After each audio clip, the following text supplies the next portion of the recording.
I still remember the exact second my whole world cracked open. Not slowly. Not gently. It broke all at once. Before I go on, let me say this. If you love emotional, powerful and true life style stories, please subscribe, like this video, and turn on the notification bell so you never miss another story like mine. Also, drop a comment telling me which country you're watching from. I read them, and I want to know who is here with me today. Now, let me tell you what happened. The most shocking moment of my life did not happen in a hospital. It did not happen at a funeral. It did not happen during an argument. It happened on an ordinary afternoon, when I opened my husband's old phone and saw a photo of children who looked exactly like him, calling another woman Mom. My hands started shaking so badly that the phone almost fell to the floor. I stared at the screen, blinking again and again, hoping my eyes were lying to me. They were not. There were many photos. Birthday photos. School photos. Holiday photos. And there he was, my husband, standing behind them, smiling the same smile he gave me every morning. But I had never seen these children before. My chest tightened. My heart began to pound so hard it hurt. I whispered to myself, "No, no, this is not real." Then I saw a message under one of the photos. "Thank you for being such a good father to our kids." Our kids. Not your kids. Not the kids. Our kids. That was the moment I realized the truth. My husband had a secret family. And as I stood there, frozen, my mind screamed one question over and over. How long has this been going on?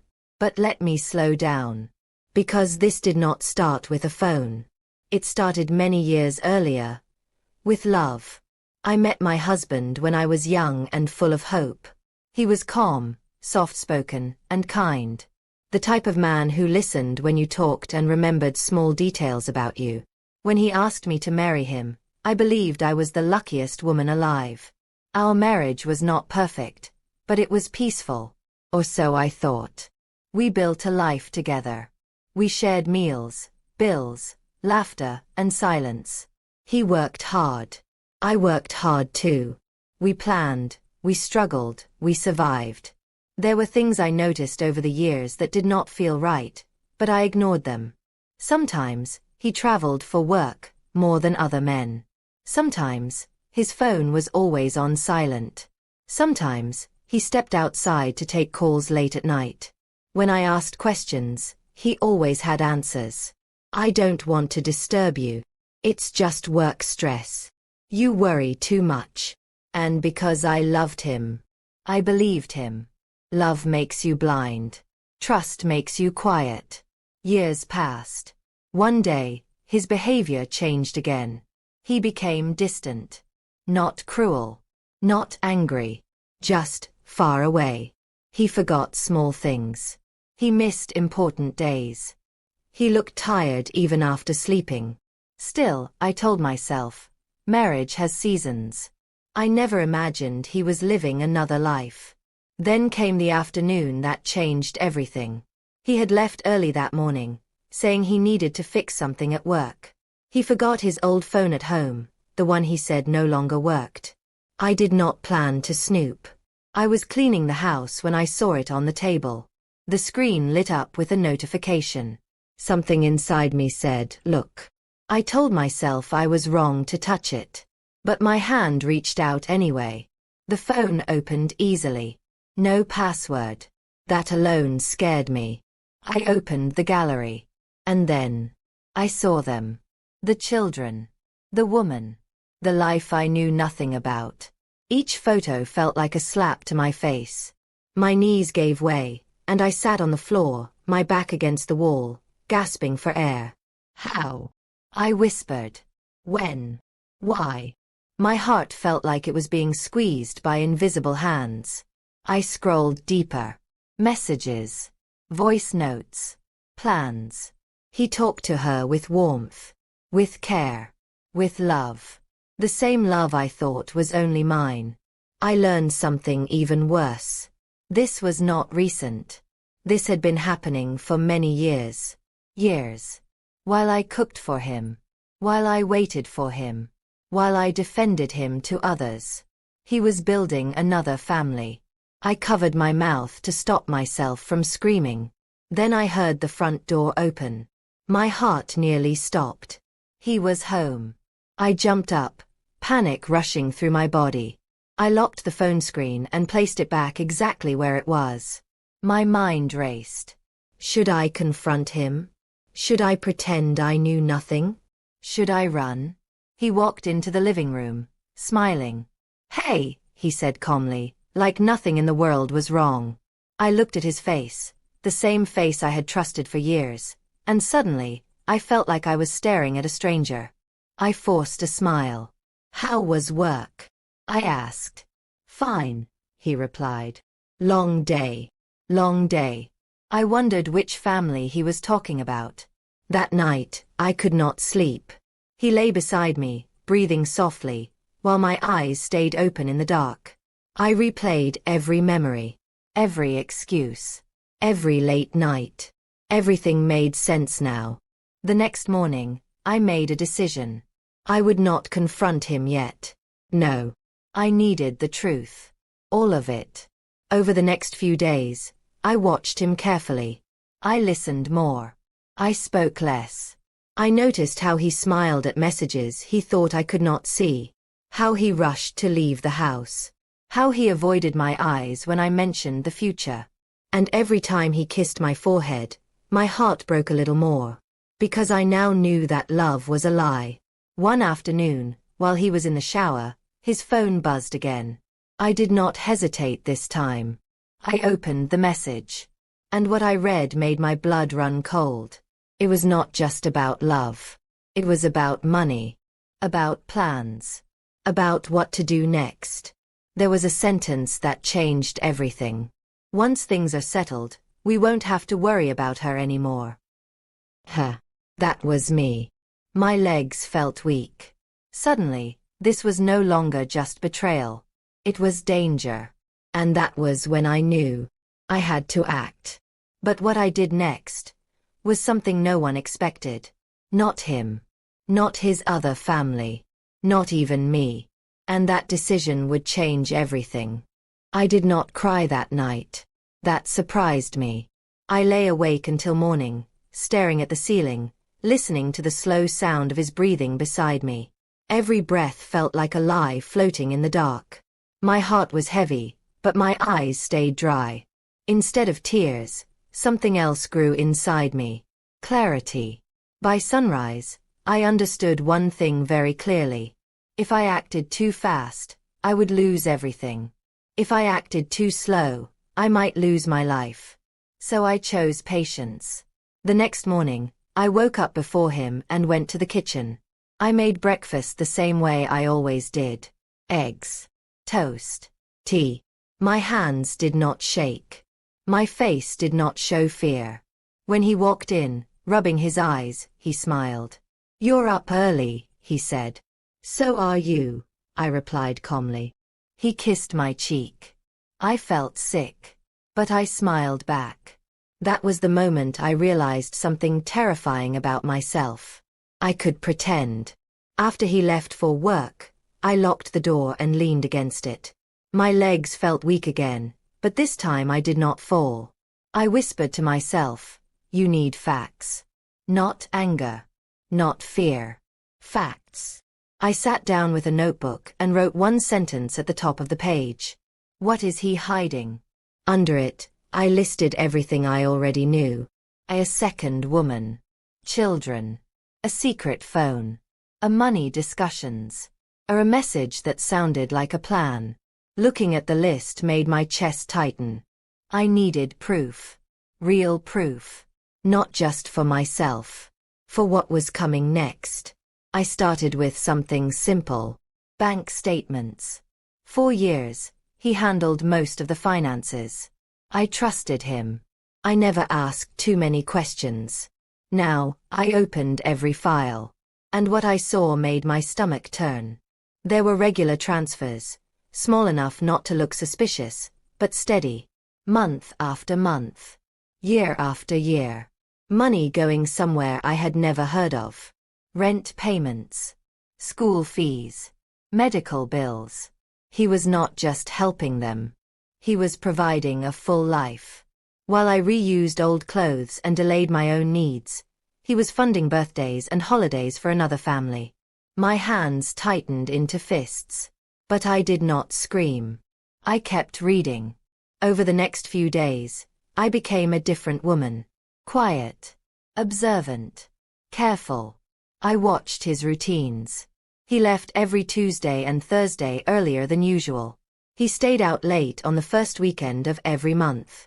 He always returned home smelling like a different soap. I memorized everything. At night, when he slept, I wrote notes in my book. Time. Excuses. Lies. Each page filled with truth. One evening, I tested him. Casually, I said, "You've been working a lot lately. Are they overloading you?" He sighed. "You know how it is. I'm doing it for us." For us. I nodded. Inside, something broke. A few days later, something unexpected happened. He made a mistake. He left his jacket at home. Inside the pocket was a folded piece of paper. My heart pounded as I opened it. An address. Not our address. Not anywhere I recognized. My hands trembled for the first time in days. This was it. The next Tuesday, after he left early again, I waited 10 minutes. Then I followed him. I told myself I was just going to confirm my fears. But deep down, I knew this was the beginning of something much bigger. I kept my distance, careful not to be seen. He drove to a quiet neighborhood. Clean streets. Children playing outside. A place that looked happy. My chest tightened. He parked in front of a neat house with white curtains. Then the door opened. A woman stepped out. She smiled when she saw him. And then, my breath caught. 2 children ran into his arms. He lifted them, laughing. Laughing. The sound cut through me like a knife. This was not a secret visit. This was home. I sat frozen in my car, watching through tears I refused to let fall. The woman touched his arm like it belonged to her. The children pulled him inside. The door closed. And I stayed there, staring at the house that held the life he chose over me. I drove home slowly. Every memory replayed itself with new meaning. Every late night. Every excuse. Every moment I felt lonely and blamed myself. It was never me. It was always them. That night, he came home cheerful. "Hungry?" he asked. I nodded. We ate dinner together, sitting across from each other like strangers playing a role. I watched him chew. I wondered if he ever felt shame. Later, while he showered, I checked his phone again. This time, I recorded everything. Messages. Photos. Dates. I sent copies to a hidden email address only I knew. If anything happened to me, the truth would not disappear. Then I saw something new. A message I had not noticed before. "She's asking too many questions. We need to be careful." My heart stopped. He was watching me too. That night, I locked myself in the bathroom and stared at my reflection. I looked older. Tired. But my eyes were sharp. I whispered, "You underestimated me." The next day, I received a call that pushed everything forward. It was from a number I did not recognize. When I answered, a woman's voice spoke softly. "I think we need to talk." My blood ran cold. "Who is this?" I asked. There was a pause. Then she said the words I never expected to hear. "I'm the woman your husband has been living with." The room spun. She continued, "I didn't know about you at first, but now, I think we're both in danger." I gripped the phone tightly. "What do you mean?" I whispered. Her voice shook. "He's planning something. And I don't think either of us is safe." My heart slammed against my chest. This was no longer about betrayal. This was about survival. And as I listened to her breathe on the other end of the line, One thought screamed in my mind. How deep does this really go? I did not answer her right away. The silence between us felt heavy, like the air before a storm. My fingers were tied around the phone, and my heart was beating so loud I was sure she could hear it. Finally, I spoke. Tell me everything, I said. Her breath shook on the other end of the line. I can't talk long, she whispered. If he finds out, it will get very bad. Those words sent a cold wave through my body. Where are you right now? I asked. At the house, she said. The one you saw. So she knew. That meant she had seen me too. We agreed to meet the next day, somewhere public. Somewhere safe. Or at least, as safe as possible. After the call ended, I sat down slowly, my legs weak again. The woman my husband had been lying with was no longer just a shadow in photos. She was real. She was scared. And she believed my husband was dangerous. That night, I slept with one eye open. Every sound made me tense. Every movement beside me made my heart jump. When he turned in his sleep, I flinched. He did not notice. Or maybe he did, and pretended not to. By morning, my nerves felt like thin wires stretched too tight. I waited for him to leave. When the door closed behind him, I let out a breath I did not know I was holding. The meeting was set for noon. A small cafe near a busy road. People coming in and out. Cameras on the walls. I chose a seat near the window. My hands shook as I wrapped them around a cup of tea. Every woman who walked in made my heart skip. Then I saw her. She looked tired. Not careless tired. Not lazy tired. The kind of tired that comes from fear and regret. Our eyes met, and for a moment, neither of us moved. Then she walked toward me slowly. You're her, she said softly. I nodded. She sat down, gripping her bag tightly like it was the only thing keeping her upright. I'm sorry, she whispered immediately. I swear I didn't know. I believed her. Something about her fear felt real. She told me her story. She met him years ago. He said he was divorced, lonely, hurt, looking for peace. She believed him. When she got pregnant, he cried. He promised to take care of her. He promised honesty. Then came another child. Still no sign of me. By the time she discovered the truth, she was already trapped. He paid the bills. He made decisions. He controlled everything. And when she tried to leave, he changed, she said, her voice shaking. He became someone else. My stomach twisted. What do you mean? I asked. She leaned closer, lowering her voice. He watches. He listens. He keeps records. And when I asked questions, he said something that scared me. I swallowed. What did he say? She looked straight at me. He said, loose ends are dangerous. I felt sick. That sentence matched the message I had seen on his phone. The puzzle pieces were locking into place. She pulled out her own phone. I saved things, she said. Just in case. She showed me messages. Voice notes. Photos. Plans. There were dates circled. Amounts listed. Names I did not recognize. This was not a man having an affair. This was a man building systems. Then she said something that made my blood turn cold. He's in debt, she whispered. What kind of debt? I asked. The kind you don't owe to banks. I stared at her. He borrowed money from people who don't forgive, she continued. He told me once that if things fall apart, everyone connected to him will pay. Everyone. That included me. I left the cafe shaking. The world outside looked the same, but everything felt different. I was married to a man I no longer recognized. A man with secrets deeper than lies. That evening, he came home earlier than usual. Too early. You look tired, he said, studying my face. I didn't sleep well, I replied carefully. He nodded, but his eyes stayed on me longer than normal. "You should rest more," he said. "Stress can make people careless." The word careless felt like a warning. That night, I heard him on the phone, whispering. I pressed my ear to the door. "I told you not to rush," he said quietly. "I'll handle it." A pause. "Yes. Soon." My heart pounded. The next morning, something else happened. I found an envelope on the kitchen table. No name. Just an address. The same address from the jacket. Inside was a single piece of paper. 3 words written in his handwriting.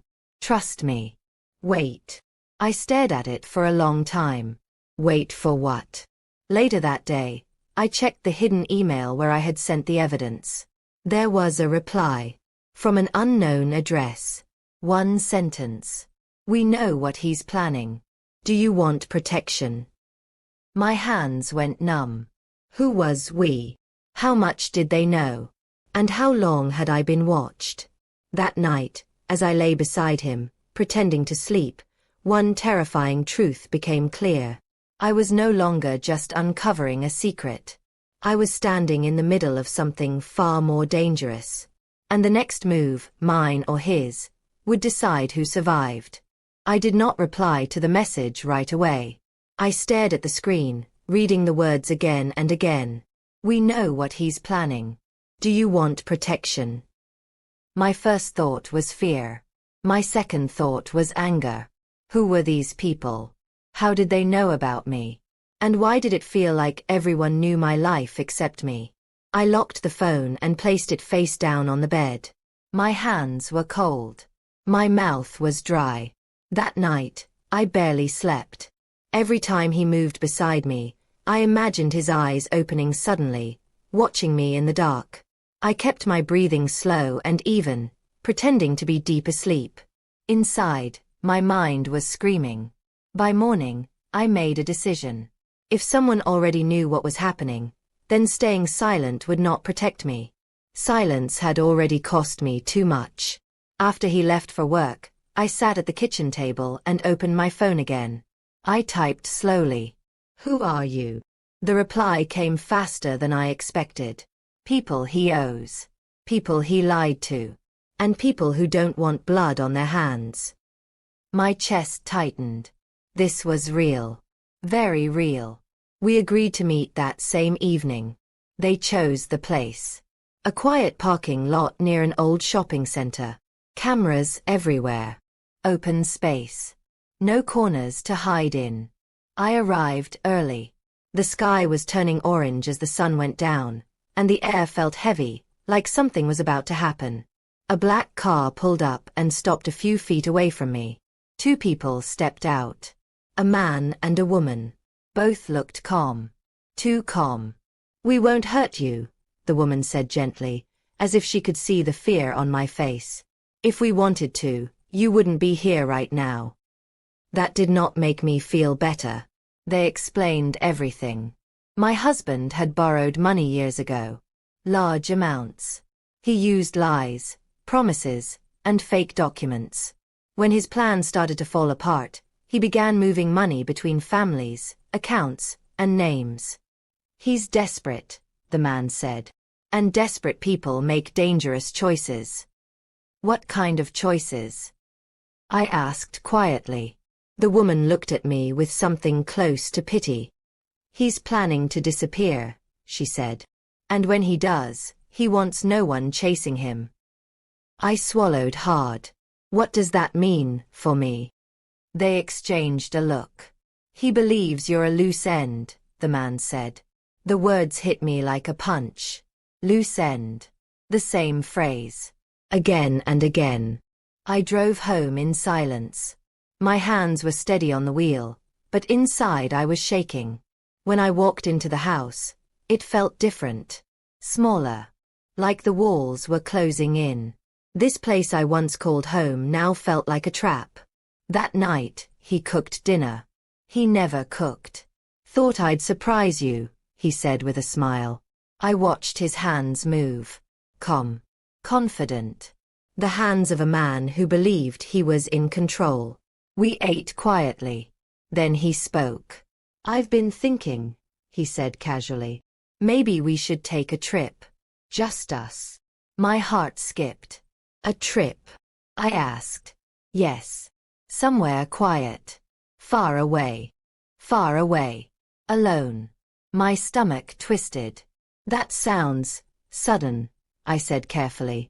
He smiled again. "Don't you trust me?" I looked into his eyes. And for the first time in our marriage, I said something true. "I don't know." The room went silent. His smile faded, but only for a second. Then it returned, wider than before. "Everyone has doubts sometimes," he said softly. "You just need rest." Later that night, I checked my hidden email again. There was another message. "If you agree to cooperate, we can make sure you walk away safe. But you must do exactly what we say." My heart raced. Cooperate how? Before I could ask, another message appeared. "Tomorrow, he will ask you to sign something." My blood ran cold. The next morning, just like they said, he did. After breakfast, he placed some papers on the table. "Just routine stuff," he said lightly. "It's about property and insurance. Nothing serious." I looked down. My name was already typed. All that was missing was my signature. I pretended to read slowly, my heart pounding so loud I thought he could hear it. I recognized the language. This was not routine. This was a trap. Signing meant giving up control, giving up rights, giving up protection. I looked up at him. "I need time," I said. His eyes hardened. "For what?" he asked. "To understand," I replied. He leaned closer. "There's nothing to understand," he said quietly. "Just trust me." Trust him. The man who had built 2 lives. The man who called me a loose end. I pushed the papers back toward him. "I'm not signing today." For the first time, he raised his voice. "You're being difficult." The word hung in the air. Dangerous. That evening, my phone buzzed again. "Good. You did the right thing." They were watching. Every step. Every move. Then came the message that made my heart stop. "He knows you're resisting. He may try something sooner than planned." I sat on the edge of the bed, shaking. Sooner. That night, I packed a small bag and hid it in the closet. Just in case. I did not sleep. I waited. And somewhere deep inside, I knew one thing for certain. The game had started. And only one of us would walk away free. The mistake happened on a morning that looked just like every other morning. That was the dangerous part. Sunlight came through the window. Birds made noise outside. The world behaved as if nothing was wrong. But I knew better. I woke up before him and stayed still, listening. His breathing was shallow. Not the deep sleep of a relaxed man. He was awake too. Pretending. That told me everything. At breakfast, he was extra gentle. Too gentle. He poured my tea. He asked if I slept well. He smiled more than usual. When people try too hard to look normal, it means something is breaking underneath. "I'll be home late tonight," he said casually. "Meetings?" I nodded. "All right." He watched my face closely, searching for fear, suspicion, resistance. I gave him nothing. That frustrated him. After he left, I locked the door and leaned against it, my heart racing. Today felt important. I checked my hidden phone, the one he didn't know about. There was a new message. "Today he will slip. Stay calm." I took a deep breath. I trusted them more than I trusted my own husband now. That thought still shocked me. I decided to clean. Not because the house needed it, but because cleaning gave me a reason to touch everything. Drawers. Cabinets. Closets. Places I never searched before. I moved slowly, carefully, like I was handling glass. Then I found it. Hidden behind old documents, taped inside a folder I had never opened. A second envelope. thicker than the last. My name was written on it. Not neatly. Angrily. Inside were copies of papers. Not originals. Copies he never meant for me to see. Insurance documents. Policies I did not remember agreeing to. Amounts so large they made my head spin. And one detail stood out. I was listed as the insured. He was listed as the sole beneficiary. My throat went dry. This was not protection. This was preparation. I sat down hard on the chair. Now I understood. The trip he suggested. The pressure to sign papers. The sudden kindness. It was all part of one plan. A clean ending. For him. My phone buzzed. I sent photos immediately. The reply came seconds later. This is it. This is the proof. Another message followed. Do not confront him. Not yet. I didn't want to confront him anyway. I wanted him to keep thinking he was winning. That afternoon, he came home unexpectedly. My heart jumped. I had seconds to decide. I slipped the envelope back exactly where it was. I washed my hands. I slowed my breathing. He walked in, eyes sharp. I forgot something, he said. I smiled. Want tea? He studied me. For a long moment, I thought he knew. Then he looked away. No time, he said. He grabbed a folder from the desk. The same desk where the envelope had been. My heart pounded. Had he checked? Did he notice? He left without another word. As soon as the door closed, I collapsed onto the couch. My body shook. That was close. Too close. That evening, I received instructions. Clear. Simple. Cold. Tomorrow, he will give you the original papers again. You will pretend to agree. My fingers hovered over the screen. Pretend. You will sign, but not the way he expects. I stared. How? We will guide you. I swallowed. There was no turning back now. That night, he was restless. He checked his phone often. He paced.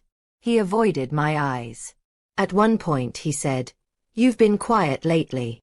I looked at him. So have you. He smiled thinly. Just tired. Liar. The next morning, just as predicted, he placed the papers in front of me again. This time, his tone was different. Firm. We need to get this done, he said. Today. I nodded slowly. Okay. His eyes lit up. Victory. Or so he thought. I read every page carefully. I asked small questions. He answered too quickly. Then I picked up the pen. He leaned forward, watching closely. My heart was beating so hard it hurt. I signed. But not where it mattered most. I signed with a variation of my name. Subtle. Intentional. Legally different. He didn't notice. He never looked past the surface. That was his mistake. He took the papers, satisfied. Good, he said. You did the right thing. I smiled. Inside, I felt powerful for the first time in weeks. That evening, I sent a final message. It's done. The reply came instantly. Excellent. Now we wait. Wait. Again. But this time, waiting was part of my plan too. Because now I had proof. I had protection. And most importantly, he thought I was finished. Later that night, as he slept peacefully beside me, I stared at the ceiling. I was no longer afraid. I was prepared. And the next move would not be mine. It would be his. And when he made it, everything would change. The waiting was the hardest part. Not because nothing was happening, but because everything was happening quietly. For 3 days after I signed the papers, my husband acted lighter. Relaxed. Almost happy. He hummed while getting dressed. He slept deeply. He stopped watching me so closely. That told me one thing. He believed the end was near. I played my role perfectly. I cooked. I smiled. I asked about his day. I became the woman he thought he had already defeated. Inside, I was counting every hour. On the fourth night, something changed. He came home late. Much later than usual. When he walked in, his shirt was wrinkled, his jaw tight. "You're still awake," he said. "I couldn't sleep," I replied. That was true. For a different reason. He poured himself a drink and sat down without offering me one. His hand shook slightly as he lifted the glass. That was new. "You okay?" I asked. "Just pressure," he said. "Things are moving faster than expected." My heart skipped. Faster. I nodded. "I'm sure it'll work out." He looked at me sharply, like he wanted to ask something, then thought better of it. That was the first crack. That night, I received a message. "He's nervous. That means the net is tightening." Another message followed. "Be ready. He may try to move tonight." I sat on the edge of the bed, fully dressed, my small bag hidden behind the wardrobe. Move how? Move where? I didn't have long to wonder. Around midnight, he got out of bed. Slowly. Carefully. I kept my eyes closed, my breathing even. He picked up his phone and stepped into the hallway. I waited 10 seconds. Then I followed. I stood at the corner of the hallway, my heart pounding, listening. His voice was low. Urgent. "Yes, tonight," he whispered. "No, she doesn't know. I've handled it." A pause. Then his voice dropped even lower. "If something goes wrong, I'll disappear. Everything's in place." Disappear. My stomach twisted. He ended the call and turned around. I barely made it back to bed in time. He stood over me for a moment. I felt his shadow. Felt his eyes on my face. I forced myself not to move. Finally, he walked away. I didn't sleep after that. At dawn, he was already dressed. "Emergency meeting," he said, grabbing his keys. I nodded. As soon as the door closed, I grabbed my hidden phone. "He's moving today," I typed. The reply came instantly. "We know. Stay home. Do not confront him." I paced the house like a trapped animal. Every sound outside made me jump. Then, around noon, my phone rang. Unknown number. I answered. "Leave the house," a man said calmly. "Now." My heart stopped. "Why?" "He's already gone off plan," the voice replied. "And when men lose control, they make mistakes." Mistakes. I grabbed my bag. I left the house without locking the door. I didn't look back. I drove to the location they sent me. A small apartment building. Quiet. Secure. Inside, they were waiting. "He tried to transfer the policy," the woman said. "But something stopped it. I knew what. My signature." "He realized too late," the man added. "And now he's angry." The word sat heavy in the room. Angry men don't think clearly. Then came the news that made my knees weak. He went to see the other woman. My breath caught. "Is she okay?" I asked. "For now," the woman said. "But he knows she's been talking." My chest tightened. This wasn't just about me anymore. Hours passed. Every minute felt like an hour. Then my phone buzzed. A message from my husband. "Where are you?"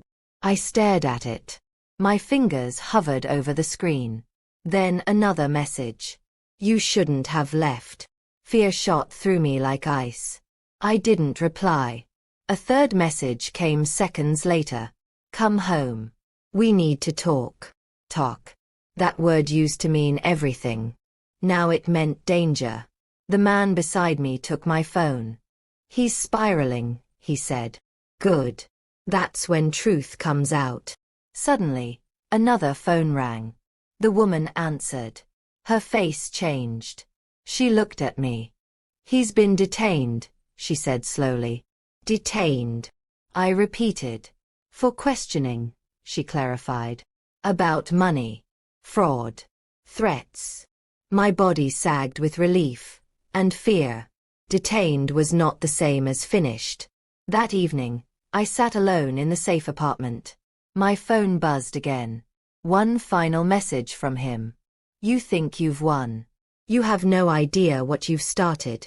I stared at the screen, my hands steady this time. He was wrong. I knew exactly what I had started. Because this was no longer about escape. It was about exposure. I did not see him for 2 days after that message. 2 long, heavy days where time seemed to crawl, dragging fear behind it. The apartment they placed me in was quiet. Too quiet. No ticking clock. No voices through the walls. Just silence and the sound of my own thoughts. Every few hours, someone checked on me. They never stayed long. They never said more than they had to. He's still being questioned, was all they told me. Still. That word haunted me. On the 3rd morning, the woman came to see me. She sat across from me at the small table, folding her hands. He's talking, she said. My heart skipped. About what? About money first, she replied. That's always where people start. It feels safer. Safer. As if anything about this was safe. She explained what had happened during the questioning. At first, he denied everything. He said the money transfers were business-related. He said the other family was a misunderstanding. He said I was unstable. That part did not surprise me. Then they showed him the evidence. Bank records. Messages. Documents. The copies I sent. The proof I didn't even know I had helped collect. That was when his story changed. He became angry, the woman said. Then scared. I closed my eyes. That was the man I knew best. He admitted to the second family. Tried to explain it away as love, responsibility, bad choices. But when they asked about the insurance, he went quiet. Very quiet. Silence, she told me, is where truth hides. He claimed it was for protection, she continued. For emergencies. And did they believe him? I asked. She shook her head. They asked him why the policy was rushed. Why the amounts changed suddenly. Why your signature didn't match. My chest tightened. He didn't notice at first, she said. But when he did, something broke. That afternoon, they let me listen to part of the recording. Just a short section. His voice sounded different. Flat. Cold. They're exaggerating, he said. She worries too much. She always has. That used to hurt. Now it made me feel strong. Then came the question that mattered most. One of them asked, why did you call her a loose end? There was a long pause. I held my breath even though I wasn't there. He sighed. Because she asks questions, he said. And questions ruin plans. Plans. There it was. The woman stopped the recording. That wasn't all, she said quietly. My heart raced. What else? He admitted he was preparing an exit, she said. New identity. New location. He said if things got out of hand, you would slow him down. Slow him down. I felt sick. Not because I was surprised, but because part of me had once loved this man. That night, I cried for the first time. Not for him. For the woman I used to be. The one who believed love was enough. The next morning, something unexpected happened. The other woman called. Her voice was calmer this time. He tried to scare me, she said. But it didn't work. What do you mean? I asked. He told me everything would be over soon, she replied. That we'd finally be free. Free. The same word. Used on 2 different women. She told me something else. He kept notes, she said. Not just money. Not just plans. People. What kind of people? Anyone who could expose him. My heart pounded. And was I on that list? I asked. There was a pause. Yes, she said softly. The woman at the table nodded when I told her. We already know, she said. You weren't the only one. That scared me more than anything else so far. How many lives had he touched? Later that day, I was asked a question I had been dreading. Are you willing to testify? The word felt heavy. Testify meant facing him. Testify meant no more hiding. Testify meant the truth would be public. I thought of the insurance papers, the threats, the lies. I thought of the other woman, the children. I nodded. Yes. That decision changed everything. That evening, I was told something else. He asked about you, the woman said. What did he say? I asked. She hesitated. He said, she was never supposed to be this smart. I almost laughed. Almost. That night, as I lay in the quiet apartment, I understood something clearly. This was no longer about survival. It was about control. And for the first time, he had none. But the story was not over. Because the most dangerous moment in any plan is when the truth is about to come out. The day they told me I would see him again, my body reacted before my mind did. My hands went cold. My stomach tightened. My heart began to race like it wanted to escape my chest. You don't have to, the woman said gently. Not yet. But I knew the truth. If I did not face him now, he would live forever in my head. Half memory, half monster. I'll do it, I said. I need to. They prepared me carefully. Not with makeup or clothes, but with information. He's been calm, they told me. Too calm. That worried me more than anger. Calm meant calculation. The room was small and bright. White walls. A table. 2 chairs. I sat down first. My hands were folded tightly in my lap. The door opened. And there he was. For a second, my brain refused to accept it. This man looked smaller than I remembered. Not weak, but reduced. His shoulders were stiff. His eyes tired. But when he looked at me, something sharp flashed across his face. Surprise. Then anger. Then a smile. So, he said softly, you finally decided to show yourself. I did not answer. I studied him the way I once studied strangers. As if I had never shared a bed with him. As if I had never trusted him with my life. They filled your head with lies, he continued calmly. You know that, right? I felt something strange. Not fear. Not sadness. Clarity. No, I said.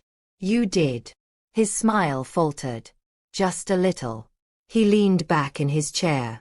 You always were dramatic, he said. This could have been handled quietly. Quietly. That word burned. Like the papers? I asked. Like the insurance? Like calling me a loose end? His eyes darkened. He leaned forward. You shouldn't have gone digging, he said. There it was. No apology. No denial. Just blame. I took a slow breath. You had another family, I said plainly. Children. Years of lies. He shrugged. I took care of my responsibilities. You planned to disappear, I continued. You planned to leave me with nothing. He laughed softly. That's not true. I looked him straight in the eye. You planned to leave me dead. The room went silent. For a long moment, he said nothing. Then he smiled again. A smile I had never seen before. Cold. Empty. You don't know what you're talking about, he said. I leaned forward this time. You rushed the policy, I said. You pressured me. You tracked my behavior. You called me a risk. His jaw tightened. You think you're smarter than me now, he snapped. I did not raise my voice. I don't think, I said. I know. Something in him cracked. Not fully. Just enough. You were in the way, he said quietly. You were always in the way. Those words hurt more than I expected. Not because I loved him, but because I had built my life around him. You had everything, I said. Why wasn't that enough? He scoffed. Because control matters, he replied. And you were starting to question me. Question. The greatest crime. I stood up. I did not want to hear any more. I trusted you, I said. And you turned that into a weapon. He stood too. You think this ends me? He asked. You think you win? I looked at him one last time. This isn't about winning, I said. It's about truth. As they led him away, he turned back. You'll regret this, he said. I met his gaze. I already survived you, I replied. That was the hardest part. After he was gone, I sat down again. My legs were shaking, but my chest felt light, like something heavy had finally been lifted. That evening, I was told something new. He made a deal, the woman said. My heart jumped. A deal? I asked. He gave up names, she continued. People. Accounts. Routes. A network. Bigger than him. He's trying to protect himself, she added. Of course he was. Then came the part that scared me. He also gave them a version of the story where you're the villain. I closed my eyes. What did he say? That you manipulated him. That you planned everything. I laughed softly. Not because it was funny, but because it was predictable. Will it work? I asked. The woman shook her head. No. Not with what we have. What we have. Those words felt like safety. But safety never lasts forever. That night, as I lay in bed, my phone buzzed. A new message. Unknown number. One sentence. You opened a door you don't know how to close. My breath caught. This wasn't him. This was someone else. Someone watching. Someone angry. I stared at the screen, my heart pounding. Because I suddenly understood something terrifying. My husband was not the end of the story. He was only the beginning. I read the message again. And again. And again. You opened a door you don't know how to close. My hands did not shake this time. That frightened me more than fear ever had. Because fear meant danger was coming. Calm meant danger was already here. I did not reply. I had learned that silence, when used carefully, could be power. Instead, I showed the message to the woman the next morning. Her expression changed the moment she read it. This isn't him, she said immediately. I know, I replied. She nodded slowly. This is someone higher up. Higher. That one word carried weight. They moved me again that same day. New place. New routine. Fewer windows. Stronger locks. This is temporary, they said. Everything dangerous is always temporary. Until it isn't. The next message came that evening. Different number. Same tone. He talked too much. Now everyone is exposed. My chest tightened. Everyone. Not just me. I realized something in that moment. My husband had not just been hiding families and money. He had been hiding behind people. Dangerous people. And now, because he had tried to save himself, he had angered them. Which meant they needed someone else to blame. Someone visible. Someone alive. The woman sat across from me as I explained. They think I pushed him, I said. They think I made him talk. She nodded. And they don't forgive pressure. That night, they began explaining the truth they had been holding back. Not all at once. Slowly. Carefully. Because the truth was heavy. My husband was not the planner. He was the middleman. He moved money. He created false names. He connected people who never wanted to meet. He was useful, the man explained. But not important. Not important. That was the most dangerous kind of person to be. They don't care about him now, the woman continued. They care about exposure. And me? I asked. You're a symbol, she said gently. You lived. You spoke. You didn't disappear. I felt cold. Symbols are easier to erase than people. The next morning, I received proof. An envelope was delivered. No return address. Inside was a printed photo. Me. Leaving the cafe weeks earlier. Another photo. Me. Entering the safe apartment. They had been watching long before I knew it. At the bottom of the envelope was a note. Silence keeps people breathing. I sat very still. This was no longer emotional warfare. This was threat. Clear. Direct. Intentional. I was given two options. Leave the country quietly. Or help finish what had started. What does finish mean? I asked. The man leaned forward. It means letting the truth come out completely, he said. Not just about him. About everyone he protected. And what happens to me? I asked. He didn't answer right away. That depends on how brave you are, he said finally. That night, I thought about my old life. My kitchen. My bed. My routines. All the small things I had believed were safety. I realized something painful. That life was already gone. I was grieving something that no longer existed. The next day I agreed. I won't run, I said. I won't hide. The woman studied me. Once you do this, she said, there's no quiet ending. I nodded. I already lost quiet. They prepared me again. This time, not for a meeting. For exposure. Records were released. Accounts frozen. Names whispered to the right ears. The story began to leak. Not all at once. Just enough. That evening, the messages stopped. That worried me more than the threats. Silence is what predators use before they move. At midnight, the power went out. Just for 3 seconds. But it was enough. Every alarm reset.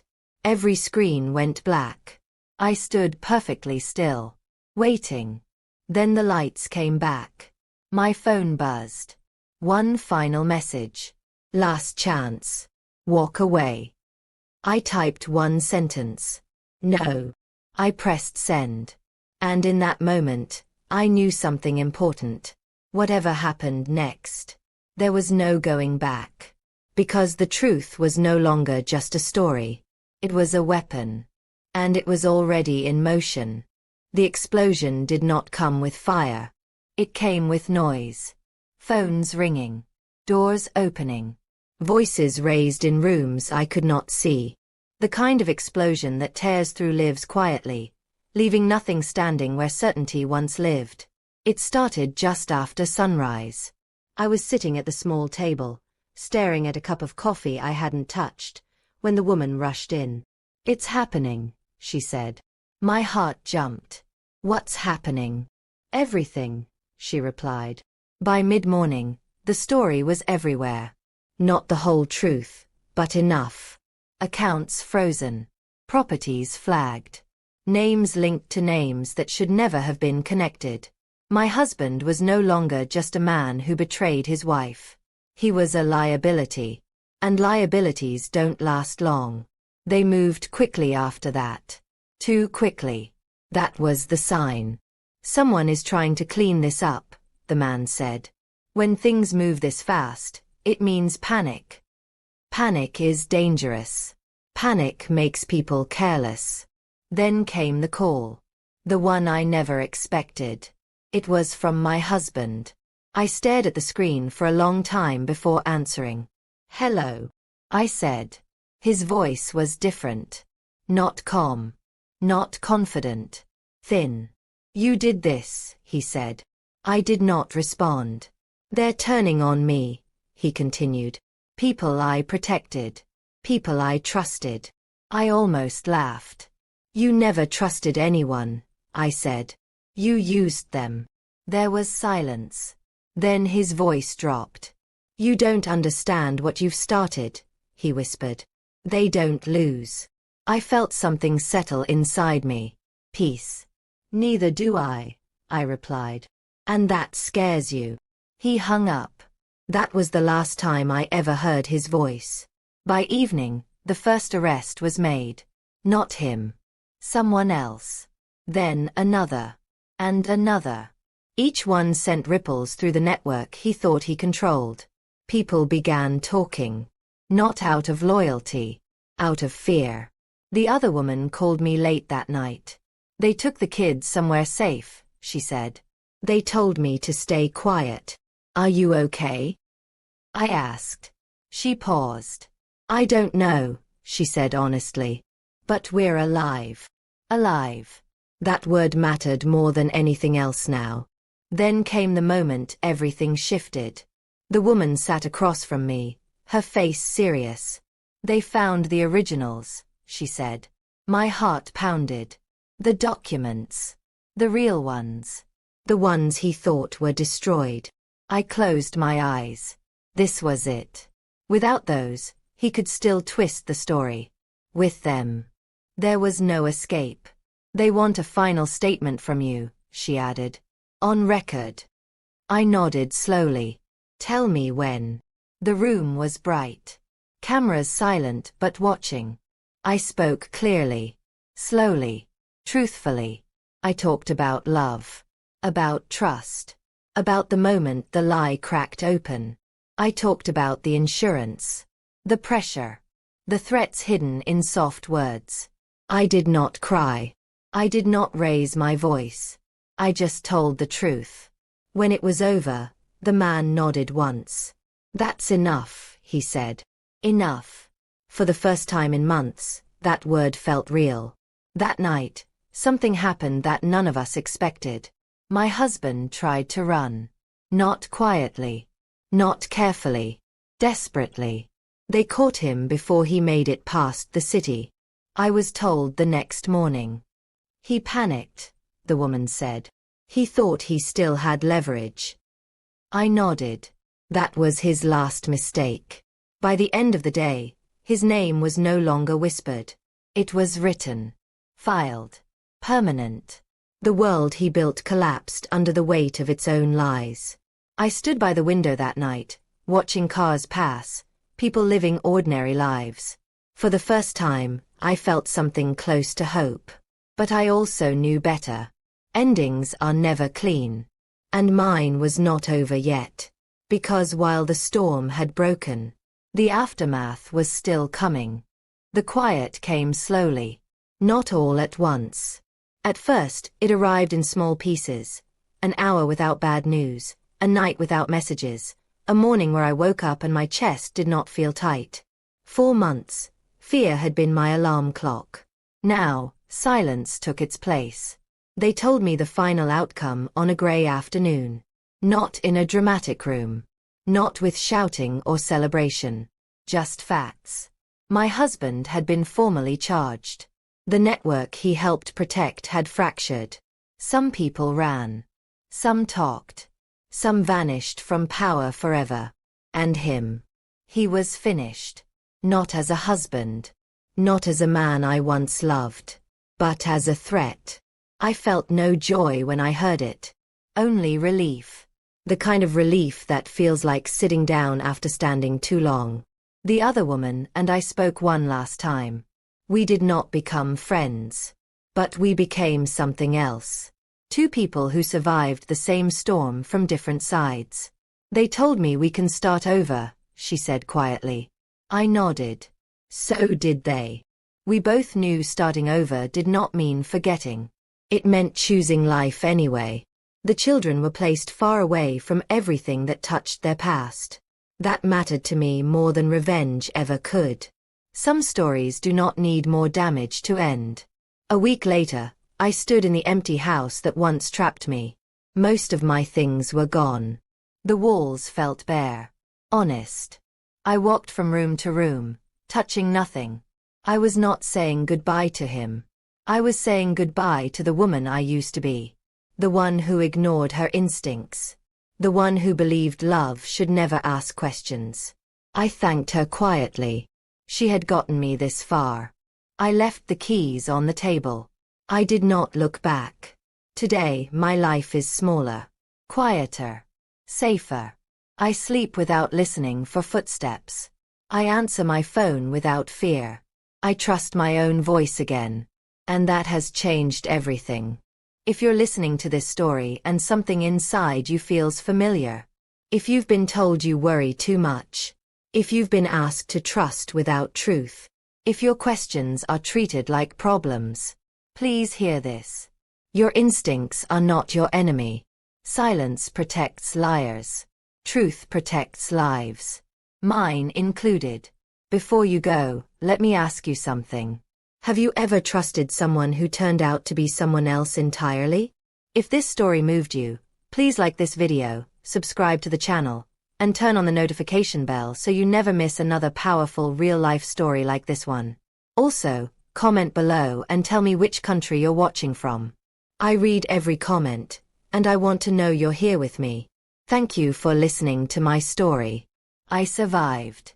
And now, I finally live.